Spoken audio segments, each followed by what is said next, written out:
এই পৃথিবীতে সম্মানের সঙ্গে বেঁচে থাকার সবথেকে ভালো রাস্তা হলো এটাই যে আমরা যেমনটা মানুষকে দেখাই সেটাই যেন আমরা হয়ে যাই। কল্পনা ছাড়ুন, নিজেকে জানুন, কারণ নিজেকে জানা সর্বোচ্চ জ্ঞান অর্জন করা। আমি এই পৃথিবীর সবথেকে বুদ্ধিমান মানুষ, কারণ আমি এটা জানি আমি কিছুই জানি না। হ্যাঁ, আমি হলাম একটি মূর্খ, কিন্তু আমি এটা জানি আমি হলাম একটি মূর্খ। আর এই কথাটাই আমাকে আপনার থেকে বেশি বুদ্ধিমান তৈরি করে। যত বেশি আমি শিখি তত বেশি আমি জানতে পারি যে আমি কত কম কিছু জানি। সত্যিকারের জ্ঞান আমাদের কাছে তখন আসে যখন আমরা এটা বুঝতে পারি আমরা জীবন এবং আমাদের আশেপাশের পৃথিবী সম্পর্কে কত কম জানি।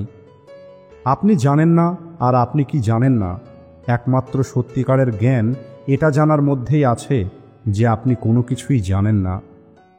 তাই আপনি শিখুন, সময়কে সঠিকভাবে ব্যবহার করুন। আপনি বই পড়ুন, কারণ বইয়ের মধ্যে জ্ঞান ছাড়াও মানুষের জীবনের অভিজ্ঞতা থাকে যা অমূল্য হয়। নিজের সময় অন্যের লেখা পড়ে নিজেকে সংশোধন করার জন্য লাগান, যাতে আপনি সেই সব কিছু খুব সহজেই অর্জন করতে পারেন যার জন্য অন্য মানুষগুলো কঠোর পরিশ্রম করেছে। বুদ্ধিমান মানুষগুলো সব কিছু এবং প্রত্যেকটি মানুষের কাছে থেকেই শেখে। পরিশ্রমী মানুষগুলো তারা তাদের অভিজ্ঞতা থেকে শেখে, কিন্তু মূর্খ মানুষের কাছে আগে থেকেই সমস্ত উত্তর থাকে। একবার ভাবুন, জীবনের খুশিটা বেশি বেশি মূল্যবান জিনিস পাওয়ার উপরে নির্ভর করে না, বরং যে জিনিসটা আপনার কাছে আছে তার আনন্দ নেওয়ার মধ্যেই পাওয়া যায়। সেই মানুষটা হলো সবথেকে ধনী যে কম প্রয়োজনের মধ্যেই সন্তুষ্ট থাকে। আর যে মানুষ তার কাছে যাই কিছু আছে সেটাতে সন্তুষ্ট নয়, সেই মানুষটা যা চায় সেটা পাওয়ার পরেও সে সন্তুষ্ট হবে না। আর প্রত্যেকটি মানুষের মধ্যেই সন্তুষ্টি থাকা প্রয়োজন, কারণ সন্তুষ্টি হলো সবথেকে বড় সম্পদ। যে মানুষগুলো সবথেকে কম জিনিস পেতে চায় তারাই উপরওয়ালার সবথেকে কাছের মানুষ হয়। সময় আমাদের চেহারাকে বৃদ্ধ করে দেয়, কিন্তু উৎসাহের কমতি আমাদের আত্মাকে বৃদ্ধ করে দেয়। তাই অতিরিক্ত ব্যস্ত জীবন থেকে সাবধানে থাকতে হবে। আর অলসতা একটি জীবিত মানুষের কবরের সমান। প্রতিটা মানুষকেই তার ইচ্ছের প্রতি নিয়ন্ত্রণ রাখা দরকার, কারণ অতিরিক্ত ইচ্ছে মানুষের ভিতরে ঘৃণা তৈরি করে। হিংসা খুবই খারাপ একটা জিনিস। হিংসা একটি মানুষের ভিতরে রোগের মতো বাসা তৈরি করে। তাই কখনোই কাউকে হিংসা করবেন না, কারণ এই হিংসাটা সামনের মানুষটির আত্মাকেও নোংরা করে দেয়। সফলতা, যখন আপনি সফলতাকে ঠিক ততটাই মন থেকে চাইবেন যতটা মন থেকে নিঃশ্বাস নেওয়ার জন্য আপনি হাওয়াকে চান, তখন আপনি সফলতা পেয়ে যাবেন। সফলতার আর কোনো রহস্য নেই। পড়ে যাওয়াটা অসফলতা নয়, বরং অসফলতা তখন আসে যখন আপনি সেখানেই থেকে যান যেখানে আপনি পড়ে গেছেন। পৃথিবীতে খুশি মানুষগুলোর কাছে সব কিছু খুব ভালো থাকে না, বরং এরা এদের কাছে থাকা প্রত্যেকটি জিনিসকে সবথেকে ভালো তৈরি করে। পরিবর্তনের রহস্য হলো এটা, আপনার সমস্ত এনার্জিটা পুরনো জিনিসগুলোর সঙ্গে লড়াই করার জন্য নয়, বরং নতুন জিনিস তৈরি করার জন্য লাগাতে হবে। সম্পর্ক, প্রতিটা মানুষেরই বিয়ে করা দরকার, কারণ যদি একটি ভালো স্ত্রী পাওয়া যায় তাহলে আপনার জীবনে খুশি চলে আসবে।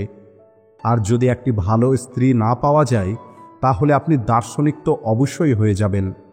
আপনি বিয়ে করেন অথবা না করেন, এই দুটো ক্ষেত্রেই আপনাকে আফসোস করতে হবে। মানুষ বিয়ে করুক অথবা ব্রহ্মচারী পালন করুক, এই দুটো রাস্তাতেই সমস্যা আসবেই। বন্ধুত্ব, একটি ভালো এবং বিশ্বস্ত বন্ধুর থেকে মূল্যবান কোনো সম্পদ হতে পারে না। বন্ধু সম্পদের মতো হতে হবে যা প্রয়োজন পড়ার আগেই তার মূল্যটা বুঝতে পারা যায়। একটি মানুষের কোনো একটি মানুষের সঙ্গে হয় বন্ধুত্ব করা উচিত নয়, আর যদি বন্ধুত্ব করে তাহলে সেটাকে সততার সঙ্গে পালন করতে হবে। আমার চিন্তা মানুষকে কিছু শেখাক অথবা না শেখাক, এদেরকে নিজের সম্পর্কে চিন্তা করতে অবশ্যই বাধ্য করবে। প্রতিটা মানুষের সারাদিনে অন্তত একবার নিজের সঙ্গে কথা বলা দরকার, তাহলে সে নিজের সম্পর্কে জানতে পারবে। আপনাকে আপনার মানসিকতার খেয়াল রাখতে হবে, নিজেকে জানতে হবে। এর কারণ হলো, যখন একবার আমরা নিজেকে জেনে যাই, তখন আমরা নিজের খেয়াল রাখা শিখে যাই।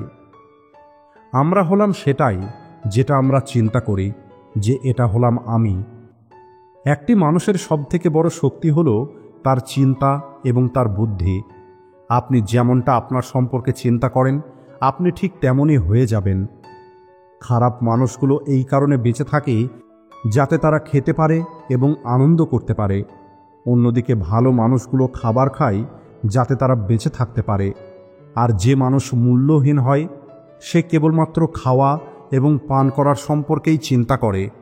কিন্তু যে মানুষগুলো বুদ্ধিমান হয়, সে জীবনের মূল্য সম্পর্কে চিন্তা করে।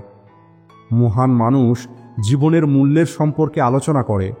সাধারণ মানুষ পৃথিবীতে ঘটা ঘটনার সম্পর্কে আলোচনা করে। আর একদম নিচু স্তরের মানুষগুলো একে অপরের সমালোচনা করে। যে মানুষ অন্যের সমালোচনা করে, তার কথা কখনোই শুনবেন না, কারণ সে আপনার পক্ষে কোনো কিছুই বলবে না। যেমন সে অন্য মানুষের গোপন কথা আপনার সামনে বলে দিচ্ছে, একইভাবে আপনার গোপন কথা অন্য মানুষকে বলে দেবে। আমি নিজেকে একটি শান্তিপ্রিয় যোদ্ধা বলি। এর কারণ হলো, আমরা যে লড়াইটা করি সেটা হলো কেবল ভিতরের লড়াই। এই পৃথিবীকে চালানোর জন্য আমাদের নিজেকে চলতে হবে। যে মানুষ নিজেকে নিয়ন্ত্রণ করতে পারে, সেই মানুষ যে কাউকে নিয়ন্ত্রণ করতে পারবে। আর এই পৃথিবীর সবথেকে কঠিন কাজ হলো নিজের ওপরে নিয়ন্ত্রণ নিয়ে আসা। মানুষকে নিজের দুর্বলতাগুলোকে চিনে সেটা দূর করা দরকার। কারণ একটি মানুষ যত বেশি দুর্বলতা তার ভিতর থেকে দূর করবে, তত বেশি ওই মানুষটা শক্তিশালী হয়ে যাবে। কোনো রকমের সমস্যা ছাড়া এই জীবনের কোনো অর্থ নেই, কারণ এই সমস্যাগুলোই আমাদের জীবনের আসল মূল্যটা বোঝায়। আমাদের জীবনের আসল বিপদ মৃত্যু নয়, বরং একটি উদ্দেশ্যহীন জীবনে বেঁচে থাকা। একটি মানুষের অন্য মানুষের সঙ্গে ঠিক তেমনই ব্যবহার করা উচিত যেমন ব্যবহার সে নিজের সঙ্গে আশা করে। অন্যের সঙ্গে সেটা কখনোই করবেন না যেটা অন্য কেউ আপনার সঙ্গে করলে আপনি অনেক বেশি রেগে যাবেন। সবথেকে সহজ এবং ভালো রাস্তা অন্যদেরকে নিচে ফেলে দেওয়া নয়, বরং নিজেকে সংশোধন করা।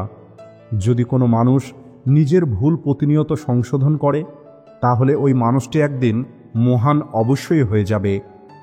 মানুষ আমার সম্পর্কে কি বলে তাতে আমার কিছু যায় আসে না, বরং আমি কি ভুল করছি সেটাই হলো গুরুত্বপূর্ণ। আপনি ওই রকম মানুষ হবার চেষ্টা করুন যেমনটা আপনি চান যে মানুষ আপনার সম্পর্কে চিন্তা করবে। আর যদি আপনি ভুল হতে চান, তাহলে আপনি ভীরের অনুসরণ করুন। একটি মানুষের কাছে কেবল অর্থ থাকলেই সে কখনোই মহান হতে পারবে না, বরং ওই মানুষটি এই অর্থ কিভাবে ব্যবহার করছে সেটাই তাকে মহান তৈরি করবে। আর কোনো একটি মানুষ জ্ঞান ছাড়া তার অর্থকে সঠিকভাবে ব্যবহার করতে পারবে না। যেমন লাগাম ছাড়া একটি ঘোড়াকে নিয়ন্ত্রণ করা সম্ভব নয়। অর্থ দিয়ে মানুষ জ্ঞান অর্জন করতে পারবে না, কিন্তু ভালো জ্ঞান থাকলে সেটা তাকে ধনী অবশ্যই তৈরি করতে পারে। অর্থ হলো ক্ষণস্থায়ী, কিন্তু জ্ঞান চিরদিনের জন্য আপনার ভিতরে থাকবে। তাই একটি মানুষের জীবনের সবথেকে মূল্যবান জিনিস হলো তার জ্ঞান, আর সবথেকে খারাপ জিনিস হলো অজ্ঞান। বুদ্ধিমান মানুষ নিজের অজ্ঞানতা সম্পর্কে জানে, কিন্তু মূর্খ মানুষগুলো জানে না। আর একটি মানুষের অন্য মানুষের ভুল থেকে শিক্ষা নিয়ে নিজের জীবনে পরিবর্তন নিয়ে আসা দরকার। সবশেষে বেশিরভাগ মানুষ সত্য থেকে পালিয়ে যায়, কিন্তু আপনি পালিয়ে যাবেন না, বরং আপনি সত্য খোঁজার চেষ্টা করুন। কারণ যখন একবার আপনি এটা জেনে যাবেন আপনি কোনো কিছুই জানেন না, তখনই আপনার আসল যাত্রাটা শুরু হবে।